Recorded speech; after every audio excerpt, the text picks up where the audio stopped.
দেখতে দেখতে রমজান মাস শেষ হয়ে আসছে। নাজাতের এই 10 দিনে আমাদের বেশি বেশি করে আমল করা উচিত। তার ভিতর এই আমলটা আমাদের সকলের করা উচিত। আল্লাহুম্মা ইন্নাকা আফুউন তুহিব্বুল আফওয়া ফাফু আন্নি।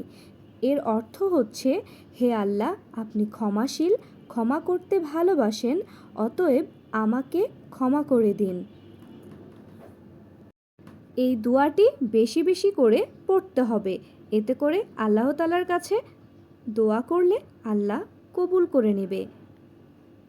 এই পবিত্র মাসের উসিলায় আল্লাহ, তুমি আমাদের সকলের গুনাহ ক্ষমা করে দাও আর সকলের মনের নেক আশাগুলো পূর্ণ করে দাও।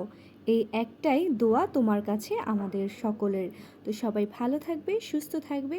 সবার জন্য অনেক অনেক শুভেচ্ছা ও শুভকামনা রইল।